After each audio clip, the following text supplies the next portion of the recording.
This installment of the series on Circle of Hands by Adept Press is looking at Chapter 4, which is called The Circle of Steel. And here we've moved from backdrop through situation, and now we're getting into scenes. And what this chapter does, it runs from page 71 to page 92. It starts out with, establishing how play works. There was an attempt when going through situation to establish how play is conceived. And then in Chapter 4 we get into how play works. There are very direct statements from the author to the reader telling them what to do, or in some cases what not to do. And more so than any of the previous chapters, there is quite substantial input from playtesters, either voicing things that they had difficulty with or voicing realizations that they had after figuring out what was going on. So if the tools and the methods presented in the book are not, let's say, native to the way that you have come up with role-playing, then I think that would be very useful. It's certainly very interesting to read. More than anything else, what this game has come to remind me of more and more heavily as I work my way through it is, interestingly enough, episodic television of an older cast. I'm put in mind of Kung Fu, the story of Kwai Chang Caine, who wanders through the American West for his own reasons, but helping many others as he does so. I'm put in mind of The Fugitive, the story of Dr. Richard Kimball on the run looking for the man who killed his wife, a crime for which he is accused, and all the stops along the way that he makes, getting imperiled and embroiled in the activities of those communities, helping them, rarely helping himself, a lonely wander across the landscape. Episodes in the lives of the characters. We don't really have a connection from town to town, but at the beginning of every episode, the characters arrive. The characters have their own goals, their own plans. They have no connection to the community, and yet they enter into the lives of the people in the community. They establish connections. They serve a purpose, and then they move on. Both sides, the community and the characters, touched and changed by what happens. There's no direct call. No one has begged the characters to arrive. They have just arrived. And there is no urgent thing for them to address except by connecting and forging relationships. They are compelled to act. It's an interesting premise, and it represents the opportunity for very powerful gameplay. So let's get into Chapter 4. The very first thing that happens in Chapter 4 is to bring up lines and veils again. And although it hasn't been, I don't feel anyway, that it has been reinforced that the game must be challenging for its participants, the repeated reference to this definitely starts to drive that home. Right? You could perhaps mislead yourself in reading through to this point and think that you could be involved in any kind of typical, let's say, fantasy, for want of a better word right now, story with this game. But each time you move toward that conclusion, the game starts talking about lines and veils. And why would these things be necessary if you were just going to play a typical kind of game? Characters wander into a community and get in some kind of trouble. You could trick yourself into thinking the game is about that. All of this advice tells you otherwise. The author says that play is not about protecting each other, but standing with each other, and the division between those two concepts is important, I think. Veils. Knowing when to pull your veils aside is an important piece of advice. Remembering that you can put them back in place if you're not ready for that thing. And being respectful of other people's veils. This is how Chapter 4 opens, remembering these 3 points about veils. There are more points about lines, and they're more aggressive. Namely, set your own damn lines. Reminds us not to set lines for other people, right? To be honest with yourself and honest with your group about what your lines are. Remember that people generally don't know what your lines are, or they're not sure the difference between what is a line and what is a veil. You have to tell them. Again, with respect. Understand when a line has been established that you do not cross it. And the author then asks that those who sit down to play this game, and ostensibly to talk about it with other people, respect the lines that he has set for its use. I think that's interesting. Now, a main aspect of this chapter is the idea that, the backdrop is something to put in place so that as the players are getting established in the heads of their characters, there's something that they can look at to help frame their points of reference. But the backdrop is rather static. As we step into character and move into, or toward at least, the situations which our venture will contain, as we in that progress move toward the first scene, then all the elements of the backdrop and all the elements of the character are now moving from the theoretical into the practical, the real. They're being established as what's really happening. And this is where the game moves from being a possibility into being an actuality. Right? What you are actually doing with the game is the game. So, it opens up with clear advice. The first section is called Talking, and it's actually about how you talk to each other and how scenes are framed. And again, if this concept is new, then I can see why people might have trouble moving through this information. It talks about the things to include in your description and the things to not include in your description. Talking about relationships, spatial and interpersonal, is important. Talking about what is and isn't there may not be. As long as the situation is understood, then description from anywhere, from any direction around the table may take care of those small details. Long, lengthy, detail-laden, overly descriptive or flowery words aren't as important as establishing who, what, when, where, and implying, I think, why. Imagery is always nice, riding out over a vista or something like that. But the root of play is talking and interaction. Set up a scene where this can happen by allowing talk to happen. It talks about the game master, and it lists out the GM tasks in detail, and I'll quote, "Prepare only what Chapter 3 instructs, start and stop scenes, or play back and forth between them if more than one is happening. Describe things briefly and to orient characters' relative positions." Cross.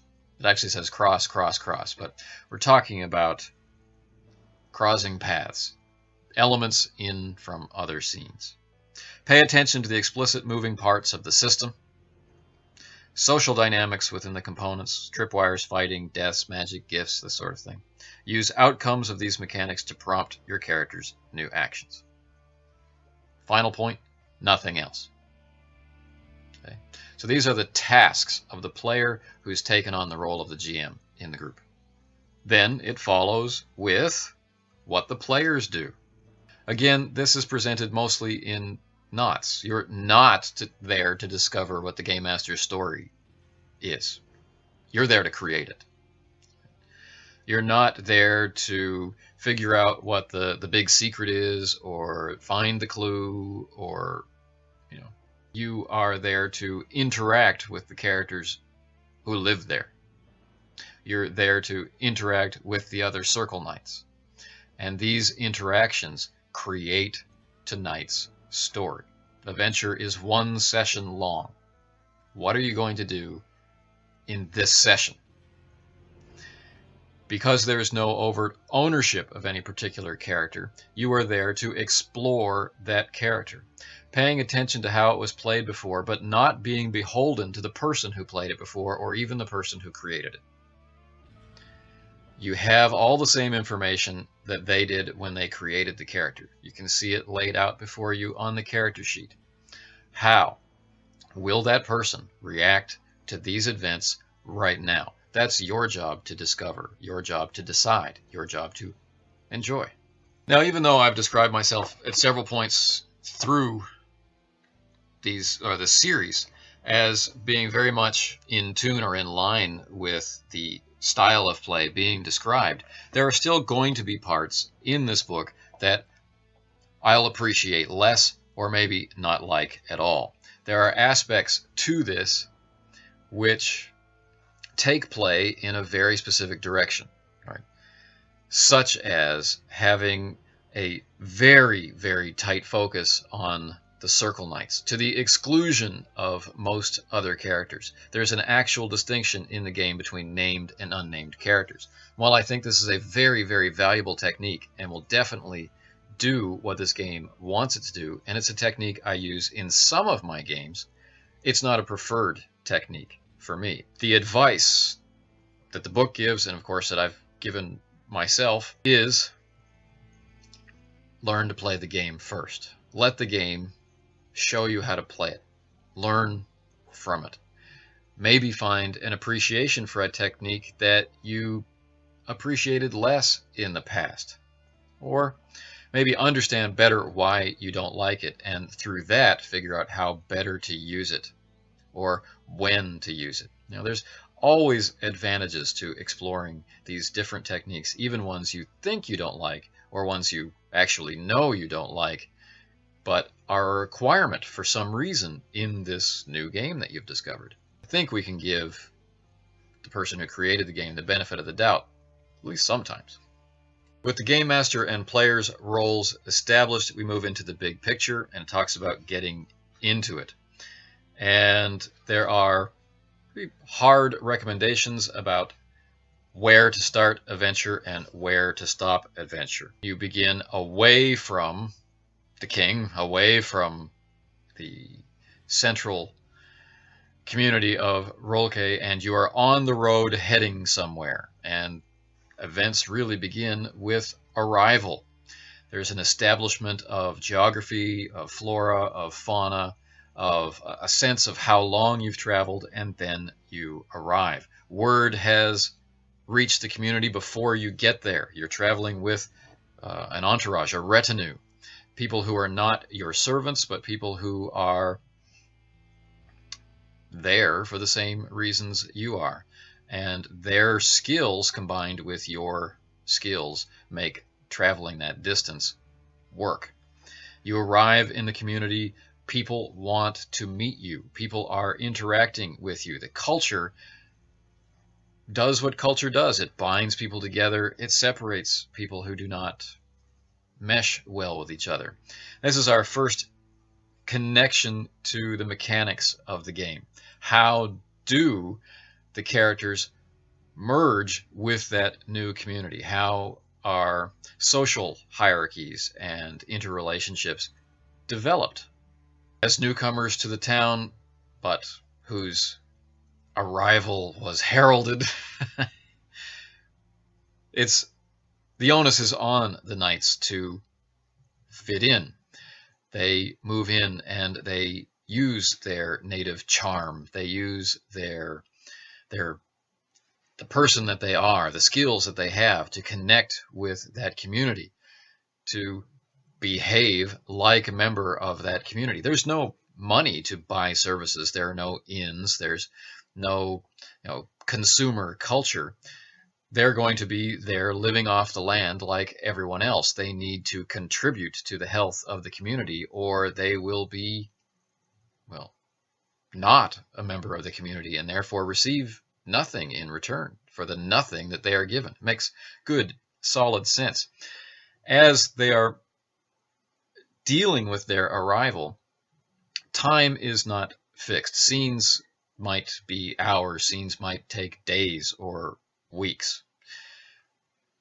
The way that the venture is constructed, however, is that action doesn't wait. So there are parts of time that are compressed, things that don't matter much in the long run, and things which receive a great deal of focus, things which do matter very much. And what these things are becomes obvious as they come up through interaction. What is important to that player right there, right now, and what is just a throwaway action that might not matter. As events are playing out through the actions directed by the players through their characters, of course the game master is starting and stopping scenes, is introducing crosses, consequences from previous scenes introduced into current scenes, suggestions or hints of things which might have consequences later on, allowing the characters to become proactive, to establish an understanding of the place where they are. This both reinforces the shared imagination of what's going on. Each person is talking about their experience in character. Each person is relating to other characters, right? So imagination is being pollinated around the table. And with the game master providing a sense of continuity, a sense of consequence to each of these events, each of these interactions, each of these scenes. The Crescent Land is constantly described as being violent, and people react to perceived threats or challenges to their position. And so all around the characters, while they are doing what they are doing, they might see these violent interactions playing out between the different named and unnamed people involved in that community, and so begin to get a sense of what life is like there, and so may slowly begin to get a sense of what they want to do there. Of course, these are not the only things guiding or informing play. The system itself brings about conflicts or brings about an easement of interaction, which likewise informs play. When the group arrives in a community, they will have to ingratiate themselves. They'll have to establish themselves. They'll have to make connections. This is carried out, of course, through using the system. Success will send play in one direction as they have become a part of the community. They are now an active, vital part of that community. They're allowed to make decisions. They are in tune with what's going on. Or they've failed and they have now put themselves in opposition to powerful forces in that community and will need to work harder, work differently, and make other connections in that community in order to accomplish something, in order to matter. The tripwires mentioned in a previous video, they exist. They may be encountered, they may not. This really is a great metaphor for the entire method of running the game this way. There are plenty of things held in the mind of the players and the game master. Some of these things will be exposed, and some of these things will not. There is no compulsion to make a story happen from planning. The directive is to explore opportunities in the game and discover what the story is.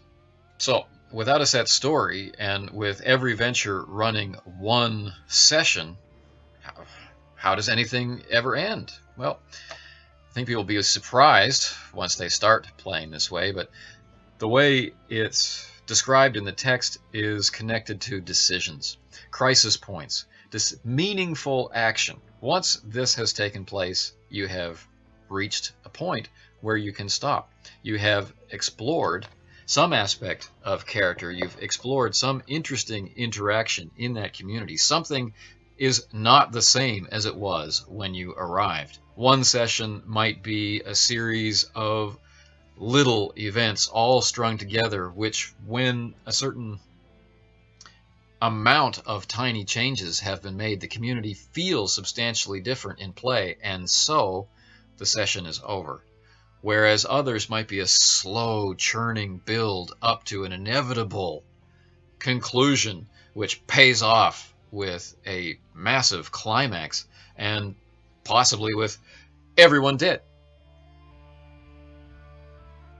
Death isn't necessarily the end in the Circle of Hands, and that's yet another interesting layer that the game brings to the table. Circle Knights killed in play exist for the rest of the session as wraiths, ghosts, which continue to interact, continue to follow the circle for a time.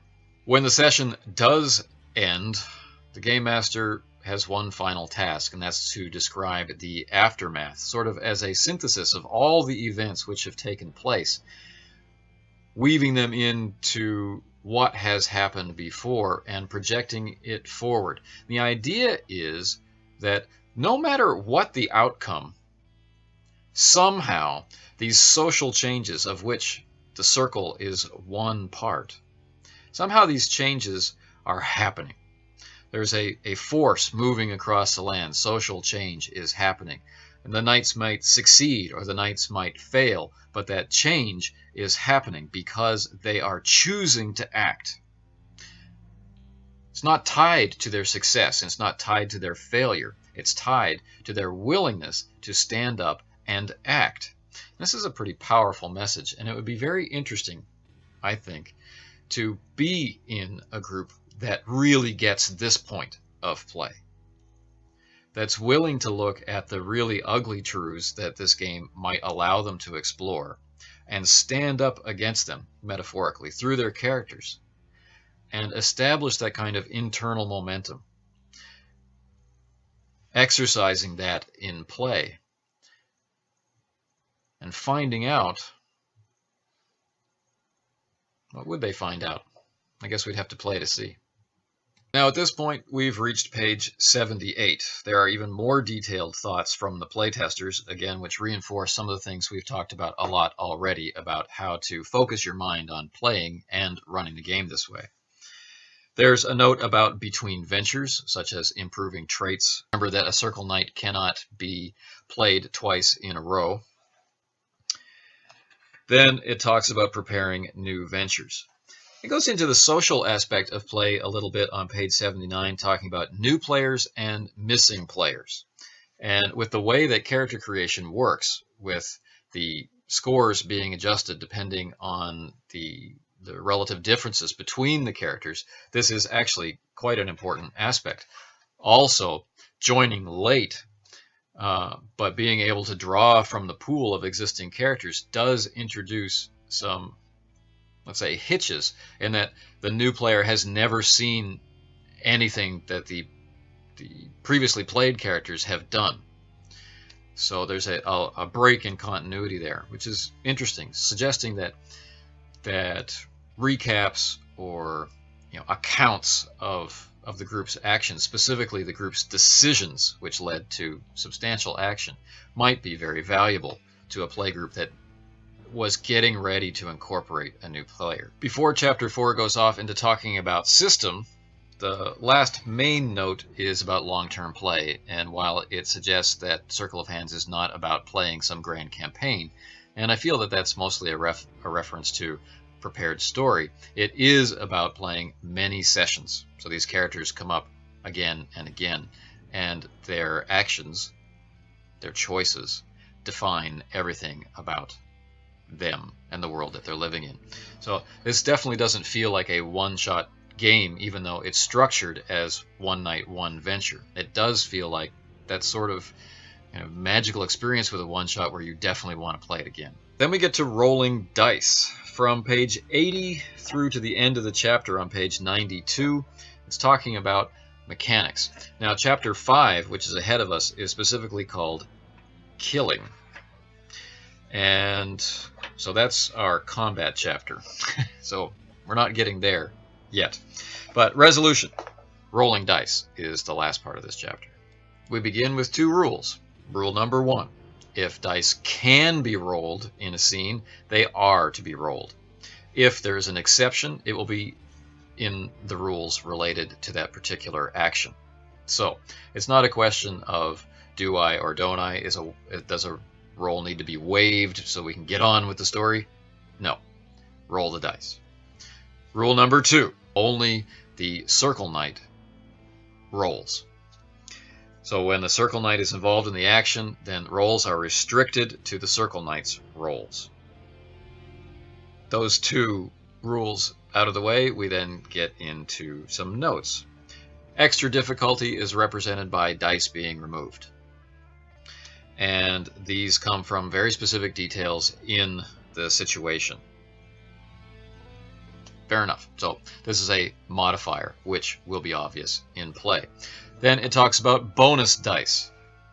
Bonus dice outside of combat give you basically an automatic success. Inside of combat, they're provided from a very specific source or sources and will allow for additional dice. The game then goes on to redefine the attributes in terms of their effect on the world, right?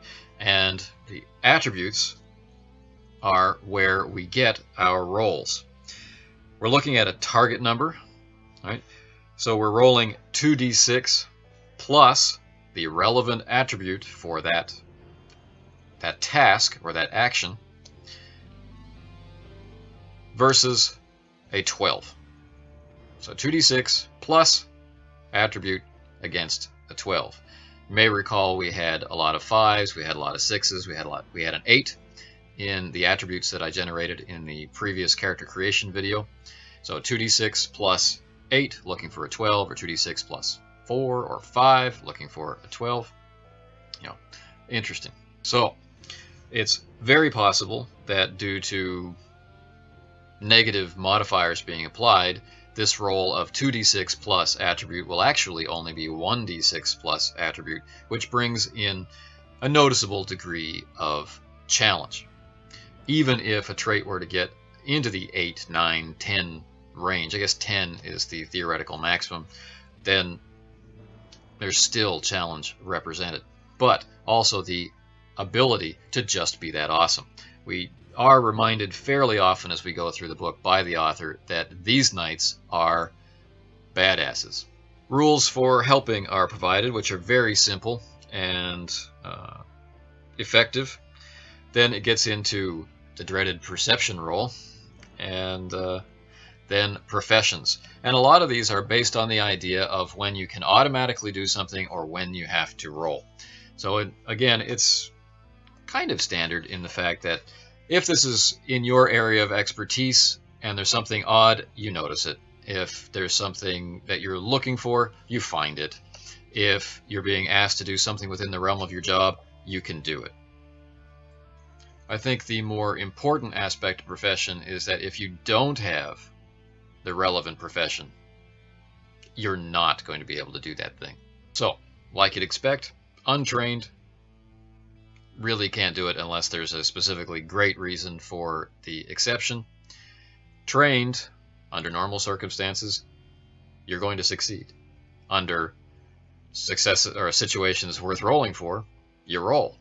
Charm the attribute charm is given quite a lot of attention, as is wits, and these really are the two attributes which are used to establish the Circle Knight's entry point and navigation within the community for that day's venture. So they definitely deserve this much space. And really, it seems to me that charm is used to establish connections, and wits is used to determine connections. It talks about wits being used to make sense of or remember or internalize the directions for travel that locals will give them. If they've been guided around the area, will they remember it, and will they understand, whose houses are where in relation to each other, or proactive things like noticing that two people are behaving as if there's some kind of relationship between them, positive, negative, neutral, whatever, and trying to figure out exactly what that is. The rest of the information, based on social rank, based on profession, based on past experience, should be brought forward in the description so that the players are always being empowered with information so that they can act as though they are grounded in this society, which their characters are grounded in. So keeping the original point about talking in mind, giving them the information, not being coy with what might, could, should, oughta be, but giving them practical information about what they see, and then using that practical information to set up choices, decisions, questions, so that interaction and character exploration can happen. The chapter offers more detail about what people know when play starts and how to establish that. Then it moves into dealing with how the economy works, wealth, goods, services. And then it talks about raising unnamed individuals up into name status as a result of things that have happened in play, which is probably something that people wondered about quite a bit. Do I only have these two named characters? Well, no. Goes into gender and sexuality and religion for 2 pages. And then it gets into adversity. We've got things like getting lost, breaking objects, drowning, falling, fire, animals. Returns once again to the topic of drugs and alcohol. Medicine and disease talks about torture, the effects of torture. Then we have a short description on direct contact with the light and dark magical forces of the setting.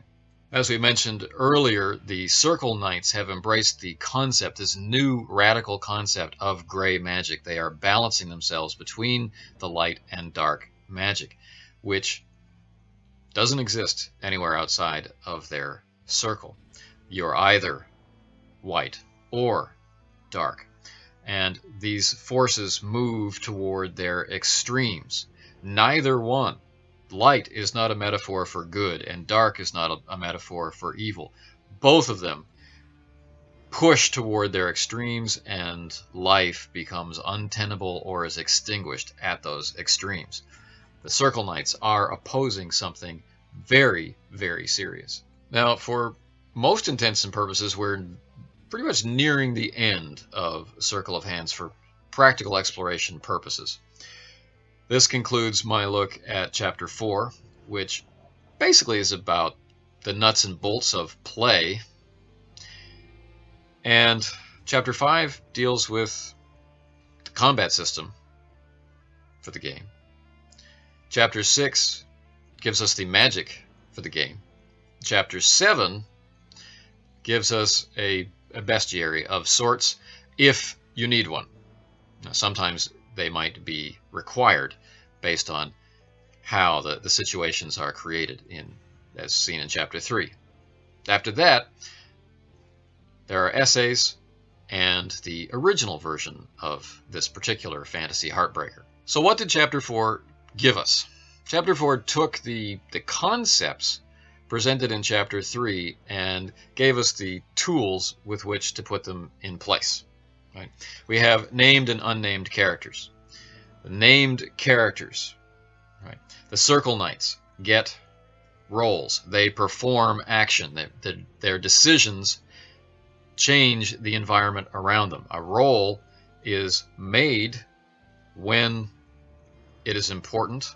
A roll is made when there's a chance you cannot do something. If there's a chance to roll, you will, rather than just wave it. The changing environment of play may bring someone unnamed into the ranks of the named. Life is hard. There are many things which will kill you. The system is simple, and it has challenges built into it. It may not be as easy as you think when you begin an action. If the players are focused on exploring their character, who am I? Who am I in relationship to what I am doing now? Who am I in relationship to these people? Who am I that is considering doing this now? If they do that, if they bring those actions, those decisions, those thoughts into the game, if the group is willing to establish the types of scenes which may challenge them and their characters, and if the game master follows the limits laid down for them to let the story bubble up from all of those decisions and interactions, then what I see in Chapter 4 is a real recipe for exploring the Emergent story and come away from that story not only with characters who have been affected, who have been changed, and who have effected change,